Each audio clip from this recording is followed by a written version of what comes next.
Now, into the ticket office of Disneyland. Oh boy, let's do this. Don't think the CIA is going to be trying to hack your second-gen iPod. I didn't think so. There might have been a lot of illegal music on there. I wouldn't doubt it. But, I mean... You were supposed to bring death to the flagships, not join them. Google has found a new way to piss me off. iTunes is a constant source of embarrassment. Every time I say it, it's going to suck even more. Everyone's idiots. I am Medela. I can't do it anymore without laughing. I was going to do the whole thing. Welcome, everyone, to the Calling All Platforms podcast. I am your host, Wes, and I'm here with Landon. Hello. And Caleb. Mike Wazowski. You didn't file your paperwork, Mike Wazowski. Listener. I have a cold or something. We've... So get used to that voice. Caleb is a little sick, so we're going to have... I don't even know what her name is. What do they call her? Oz. Oz. Okay. She's on the... Yes. So that's what we'll call you from now on. How's that? Well, listener, we have a special episode that we do every year, and this episode is our Calling All Platforms Awards episode.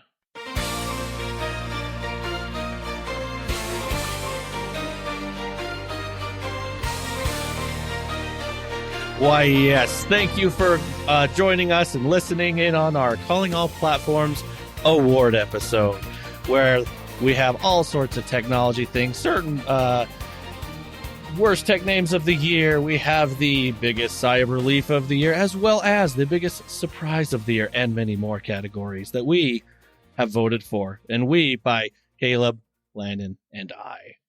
And boy, howdy, did we have a discussion on a lot of these, because this year was quite interesting. And oh, yeah. Boy, let's get into it, shall we? We're going to start off with the worst tech name of the year. All right. The categories here, or the worst tech name of the year with all these here. First one is Dell. The Dell Pro. The Dell Pro Max Plus. Pretty terrible name. I forgot about that. We have the TCL's, I have to say it, Amy. Yes, listener. Amy, spelled A-I-M-E. We have the Xbox Backbone Sorry, let me start that. It's so terrible. Xbox Backbone One Xbox Edition. Oh, that one's so bad. We also have T-Satellite, the Pixel Snap, and the Snapdragon Elite Gen 5. And we decided... The TCL's Amy, it's Amy, is the winner of this one. We did think that the Xbox Backbone One Xbox Edition was the runner-up to that. Oh, but yeah. all the rest of these are pretty terrible. Yep. On there. So, all right, we'll go to the next one here. Go ahead, Caleb, take it away. All right. Next category is going to be the worst keynote of the year. And the nominees for this category are the Made by Google event hosted by Jimmy Fallon and Apple's awe-dropping event, which, that one was a disappointing in a fairly predictable Apple event sort of way.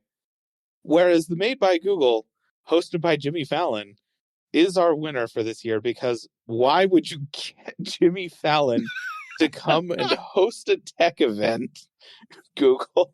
This whole concept just came out of left field and was executed on about as well as that sounds like. Yeah, it was so cringy to watch. I still can't believe I watched the whole thing.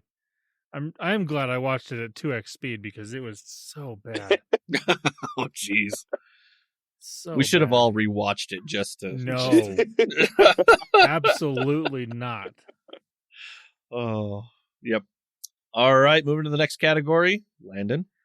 All right, the next category we have is the HP Printer Worst Platform of the Year Award. This one... height race in this one, man. Yeah. Oh my gosh.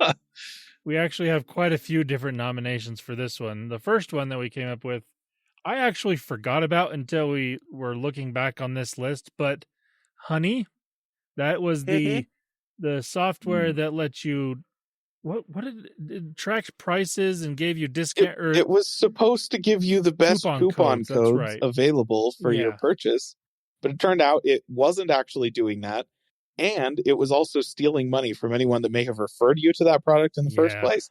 And they were kind of extorting money out of the people that were selling you the product as well. Yeah. That was real bad. That Oh. was so bad. So there's that. The RTX 50 series, I think that's kind of self-explanatory. Just anything yes. NVIDIA at this point. Yeah, that's true. Netgear smart parental controls. And this one, I don't think we actually discussed on the podcast, but it was put there because I went into my Netgear app before I switched over to Google Fiber just to do some things on there. And I realized that in order to do any parental controls, I have to now pay for a subscription, which is stupid. Like, I can't. That sounds just like an HP printer platform, though. Yeah. So I mean, Like, dude, So bad. So bad. Yes, The next it's- nominee on this one is Crucial. And for then not existing anymore. yeah. And then Windows 11, also fairly self-explanatory.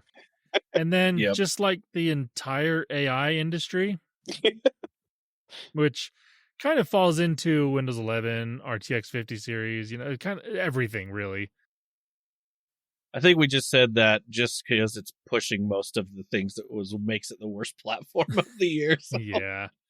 It's definitely not helping any situation, that's for sure. No. But the winner of the HP printer worst platform of the year goes to Windows 11 because And I think obvious reasons.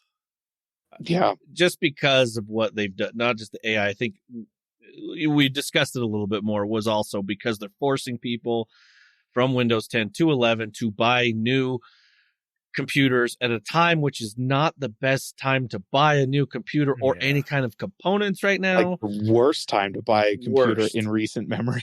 Yes. And Yeah. just and all the additional things that you could add to that. That's Yeah. why we went to that Well, one. and in addition to adding a whole bunch of AI powered quote unquote features that nobody wants and nobody is using, which is a factor that just recently we've found out Microsoft is well aware that nobody Yes, wants yep. these and nobody is using them, forcing them onto your operating system anyways. As a person who uses Windows 11 professionally, I can confirm that's not where AI stops in that operating system, Oh no. because the entire thing is vibe coded by people who don't know how to code. I'm pretty sure.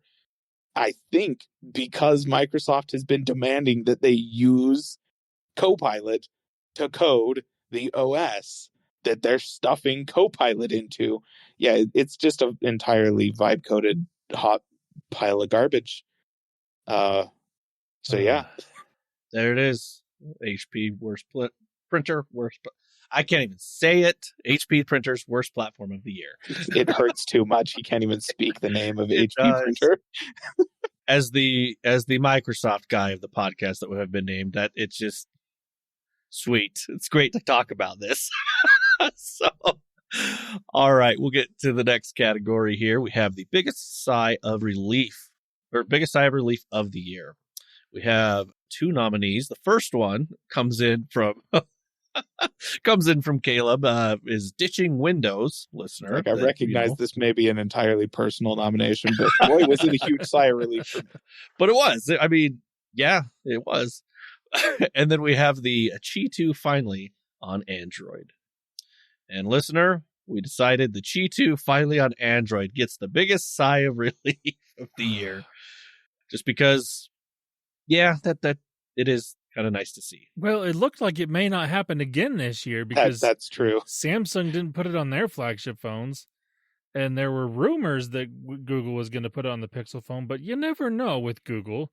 Luckily, they Yeah. finally did. And unfortunately, it's still the only main flagship phone that you can buy anywhere that has Qi 2 built into the phone.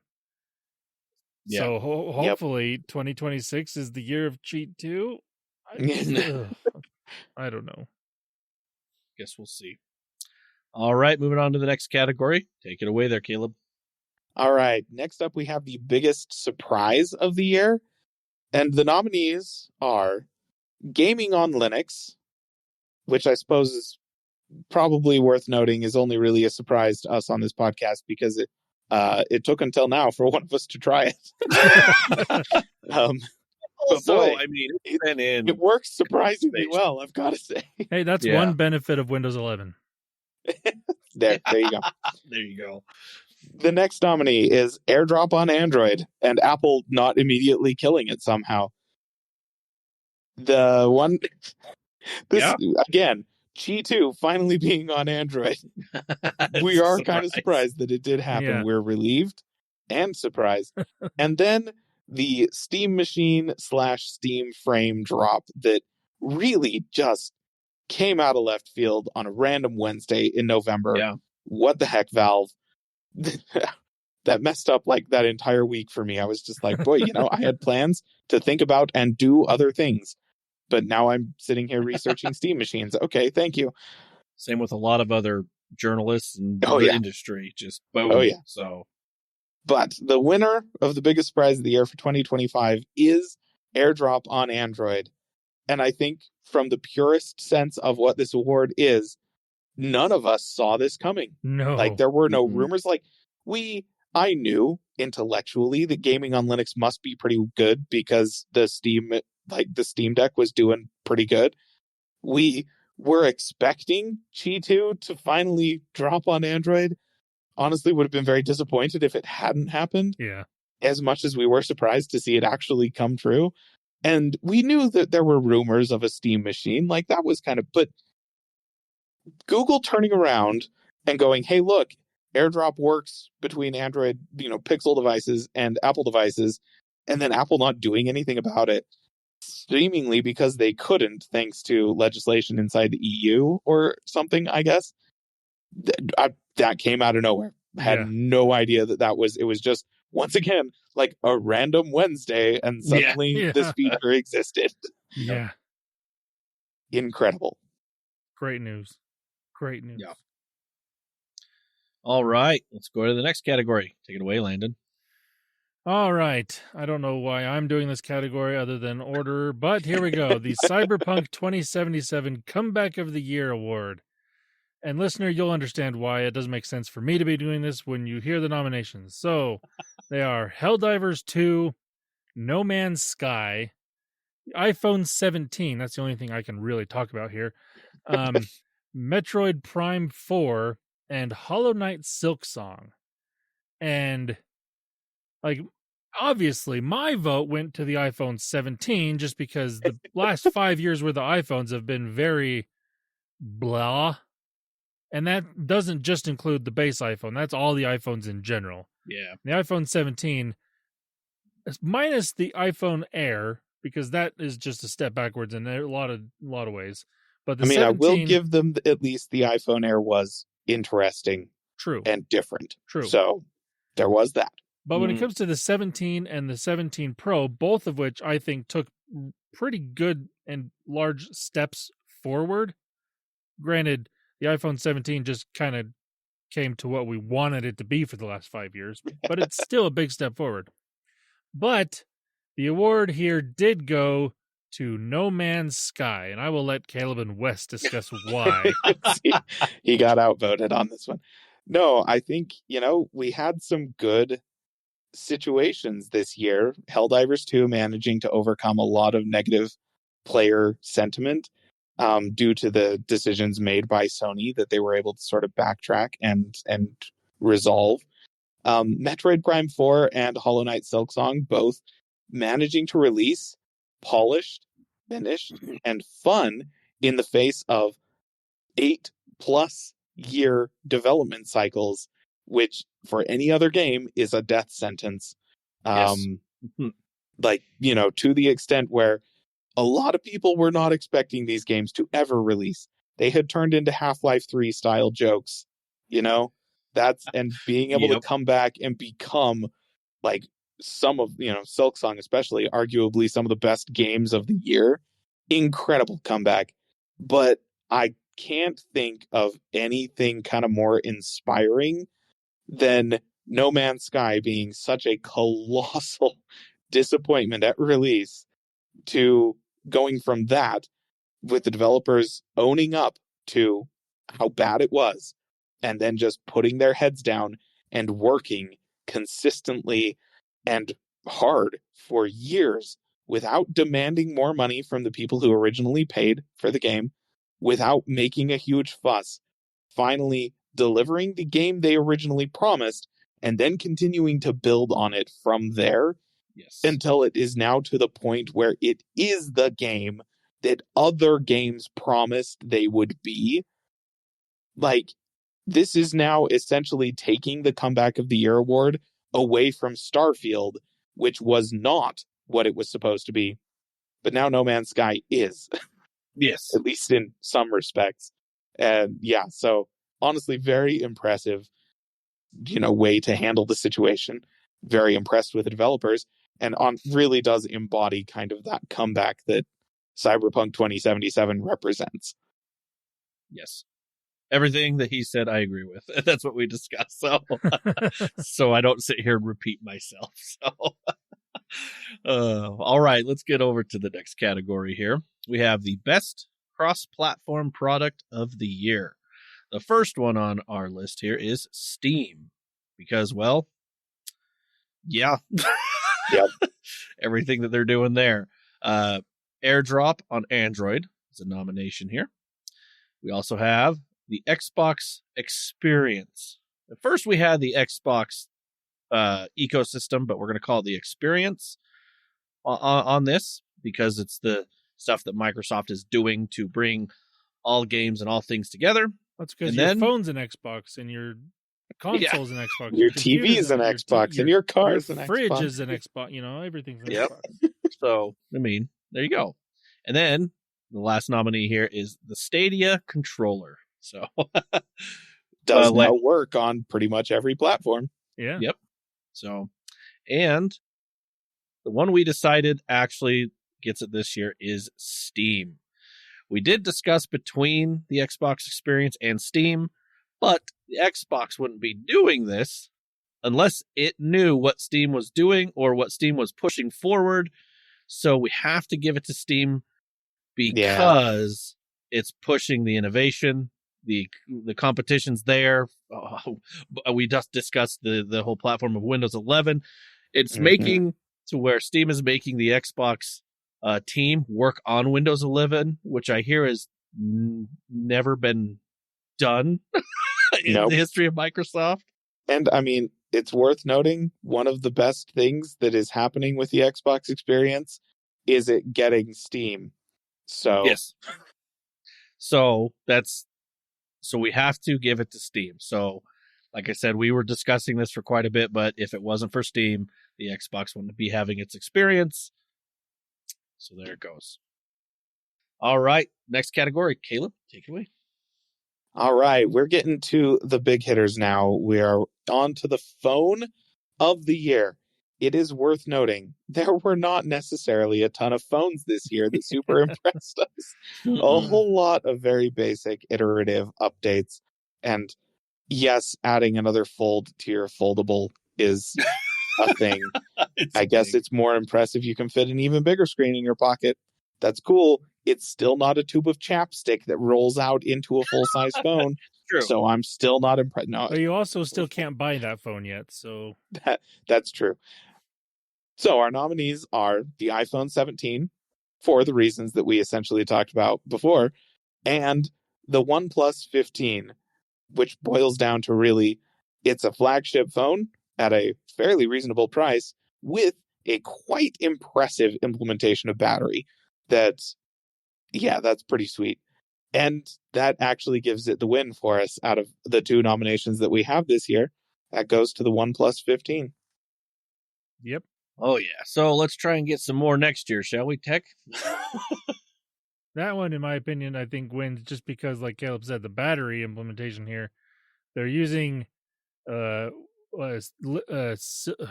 I can't remember now what it's called. The silicon something. Silicon, yeah. silicon stacked something or other. I can't remember what the term for it is. Yeah, I don't remember either. But it's like they got a 7,000 plus milliamp hour battery in this phone, and it easily lasts 2 days, if not 3, depending on how you're using it. It's 7,000 milliamp hours in the same form factor as just a normal flagship phone, right? Yeah. It's not like the super thin phone by any stretch of the imagination, but it's not chunkier than most other flagship phones. It's about the same size, about the same weight, just very densely packed. And that's pretty, that's an impressive feature in a year full of not terribly impressive features. Yeah, I just looked it up. It's a 7,300 milliamp hour battery, and it's a silicon carbon battery is what it is. That's right. But yeah, and there are other companies doing that, but this is the most flagship version of a phone doing that. And for, like Caleb said, a reasonable price. I mean, it's still flagship pricing, but it's relatively reasonable. And yes, 7,300 milliamp hours in the size of phone is just awesome. Yep. Agreed. Hopefully next year we'll have more category or more nominees for this. Oh, please. Please. All right, let's move on to the next one. Go ahead, take it away there, Caleb. You mean Landon? Or Landon. It's sorry. my turn. Yep. All right. My bad. The next category on the list is Tech of the Year. And once again, nominated here is AirDrop on Android. Again, we were very impressed by that, in case you couldn't tell. Yeah. Very, very, very happy circumstances there. Cheap e-bikes, which is not necessarily something we talked a lot about, but it is something to talk about. And then Bazite/Linux also being in the category of Tech of the Year. And the one that we ended up going with here is cheap e-bikes. Now, we went with this one because on the Linux side of things, a lot of things have been happening this year that is going to make people switch, and has already started making people switch from Windows to Linux. But we all agreed that 2026 is probably going to be the year that more and more people actually switch over to Linux on a more average user type basis. And then AirDrop and Android, as cool as it was, it's already somewhere else winning. And it's just, it's not quite as world shaking as the other two nominees. It's small, it's nice, but not as big in its implications. Yeah. But cheap e-bikes, we went with that one because that's something that the three of us collectively have seen more and more of these cheap e-bikes in the wild on a fairly regular basis in the last year. Like, I mean, they've been around for quite a while, but it has been the last 12 months, if even not the last 6 months, that there's been so many more of these things coming about, to where I mentioned when we were talking about this, like the city that I live in has sent out an email a week before Christmas, be like, hey, by the way, if you are giving any of these e-bikes to your kids or to people you know, here are the laws for the state that we live in, like categorizing these e-bikes and where yours will fall into, like what you need to do if you need to register it because it goes fast enough that it is considered a electric motorcycle, or if it's slow enough to be considered a bike or a scooter, or different. Like, they felt the need to actually talk about this. Yeah. And because there are just so many coming out and being on the streets nowadays, that it's turning into kind of a phenomenon. And especially like in our area, we live in a college town. Like, I've recommended like e-bikes or electric scooters or different things to any college student because it's significantly cheaper than a car. You don't have to register it in most cases, and it will get you where you need to go, and you can take it inside. Whereas a car, you can't really do that with unless you want to bust through a building. Don't have to pay for a parking pass. Holy cow. So, that's why cheap e-bikes is, for us, the tech of the year. So they represent like a kind of tectonic shift in the affordability of convenient travel. Whereas before, right, like just bicycles in general is affordable fairly effective travel, but it is somewhat restricted by your own physical ability Yeah. to propel the thing, Mhm. and the circumstances under which you need to be able to arrive at a place, right? Like if you're riding the thing to work, but your work doesn't have like a shower or something like that there, Yeah. then doing it in the middle of summer might not really be an option for you, But these things, they're a self-propelled electric vehicle, which is very inexpensive to own, very inexpensive to procure. Now, e-bikes have existed for a while, but they've been coming down in price, and they've now hit the point where broad adoption is really possible. So yeah, it's a very impressive kind of shift in what that could mean for society at large. And I, also wanted to take this opportunity, since we're talking about it anyways, listener, if you have one of these things and you know somebody that has them, please respect them with what they are. They are not bicycles, and you are not 12 years old. Get off the sidewalks. Okay. Bikes are meant to be ridden on the road, even when they're not electric. And these things, at the minimum, are capable of 10 to 15 miles an hour. That should not be on the sidewalk under any circumstances. If you have dedicated bike lanes available around you, sure, use them there. That's probably fine. But honestly, get comfortable riding them out on the street. If you're riding them on side streets, you're likely going just as fast as the cars, because these are fairly effective replacement for individual car transport in a heavily car-dependent society like we live in. So long as you live just within, 5 to 10 miles of everywhere you need to go on a regular basis, this is a pretty impressive piece of technology that is available to you now. And that's super cool, very respectable. The single caveat is just get off the sidewalks. Yeah. Ride it in the road. If you're not comfortable riding it in the road, get comfortable riding it in the road. There's not really any other way around that. That's where it should be.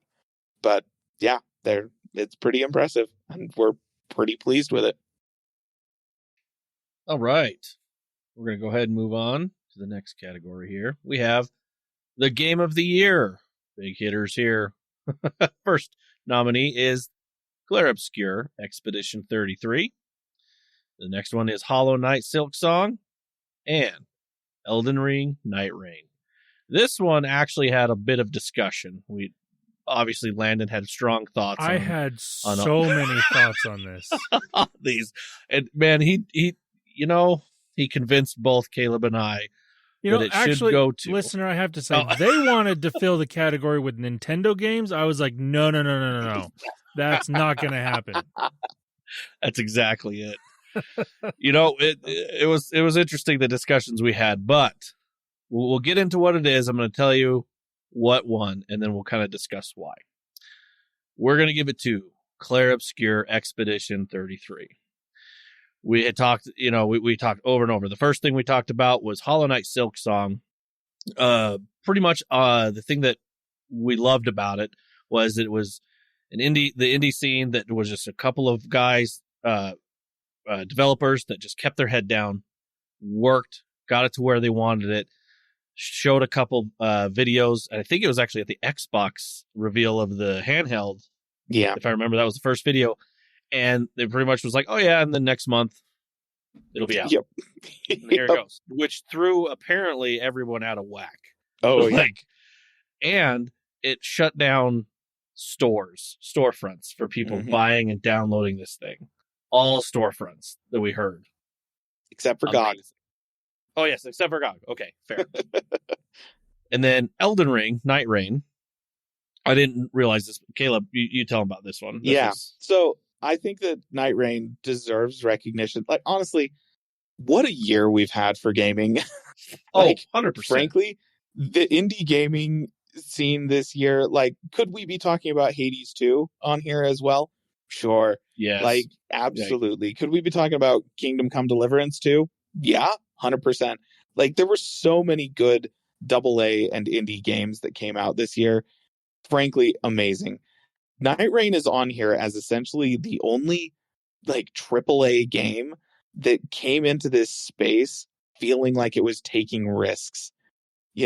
Like, so many AAA studios are so hilariously risk averse that they would never do something like this, right? And some people might look at it and think, what do you mean they're not risk averse? This is essentially just an Elden Ring version of a battle royale. That's like, this is the most trite, overtrod genre in existence.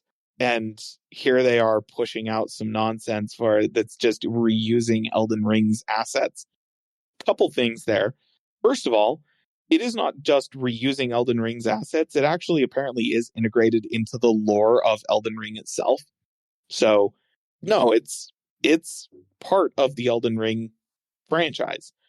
Second, I don't know if you've ever seen a From Software game before, but nothing is further from what a From Software game is than a battle royale. So From Software going, you know what?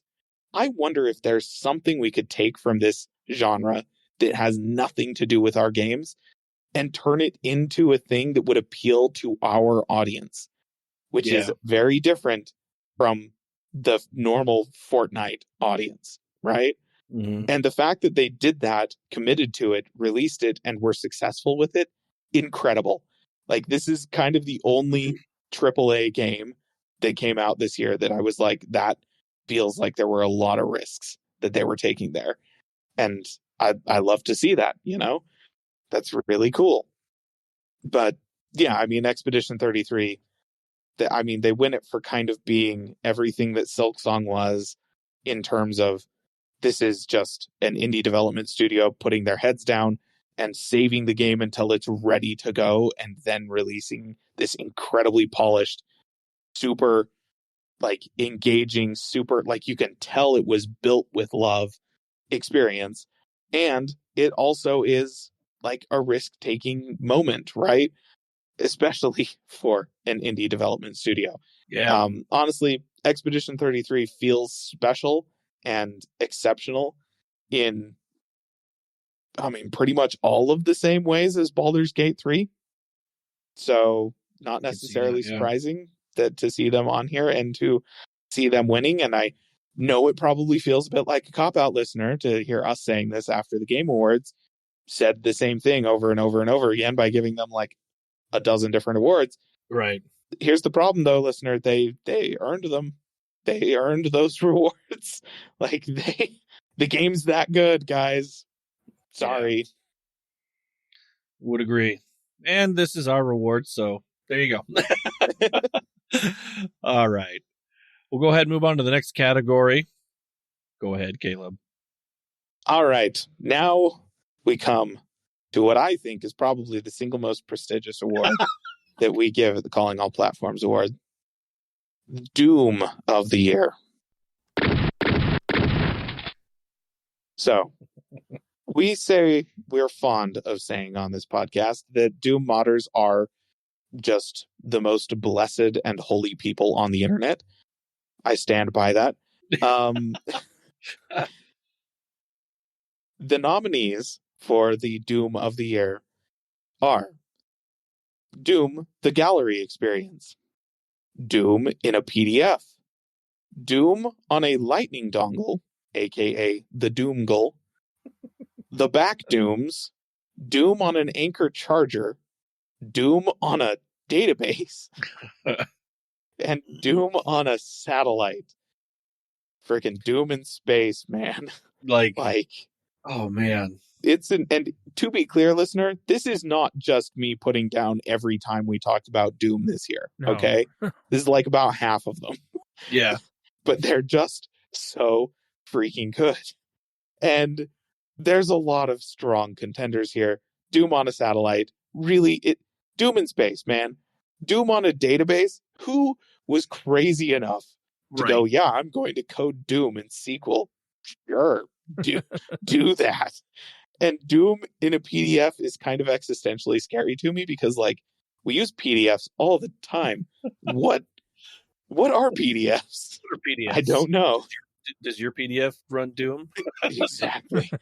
Does it run other things? That's what's scary to me. But the winner for Doom of the Year for 2025 is the Doom goal. Doom on a Lightning dongle, Lightning HDMI adapter from Apple, which apparently has the computing horsepower to run the Doom. quintessential first-person shooter of all time. That's bizarre. That's wild. It's kind of stupid, and I love it. Yep. I'm so happy somebody made that happen. Oh, like you said, we had every year we have so many nominees for this category, because Doom modders are the best. So, Yep. All right. And for our last category, Landon, this one's for you. Yahoo! Listener, that sound can mean only one thing, and it is time for the one more thing of the year. And this year I limited it down to 3 of the one more things. We did have more than that, but these were the 3 favorite. And they are the Slate Truck, the Lego Game Boy, and the Ioneo Pocket Air Mini. And I think all of these are great options as the one more thing of the year. The Slate Truck, the reason it isn't going to win is because it's not technically available yet. It doesn't exist yet, but we really hope it will. We really love the idea of the Slate Truck and hope that it does come to fruition because, again, yes, it is a great idea. The idea being that you can buy a bare bones electric vehicle for $25,000-ish is fantastic. The Lego Game Boy, I think, is pretty self-explanatory. It's Lego, and it's a Game Boy, which you can also play Doom on. That's true. Yes, true. Pretty great. But the winner this year was the Ioneo Pocket Air Mini, and because of, there's multiple reasons for this one. The price, it's like $80. It's fantastic. Mm-hmm. The look of the thing, it is just beautiful in all of its colorways. And it's a retro gaming handheld. Like, you can play any game that you want to, more or less, as long as you legally acquire the licensing for the game. Absolutely. Right. We all know that gamers only play games that they have ripped off of their individually owned cartridges from retro game consoles. Yep. We all own that many copies of Pokemon Red. That's That's what it is. Yes. So that, there's lots of reasons, but those are the main reasons why the Ioneo Pocket Air Mini was this year's one more thing of the year. Yes. It's great. And that brings us to the end of our Calling All Platforms award show.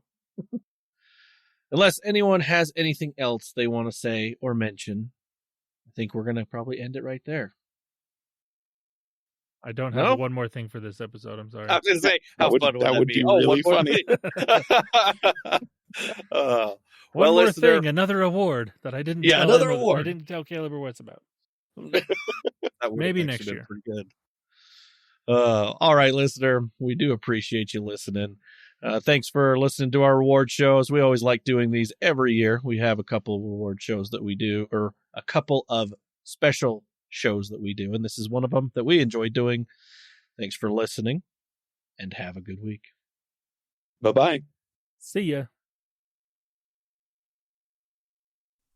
Calling All Platforms is a production of Supporter Sound Studios. To learn more about how you can support the podcast, go to www.patreon.com/callingallplatforms.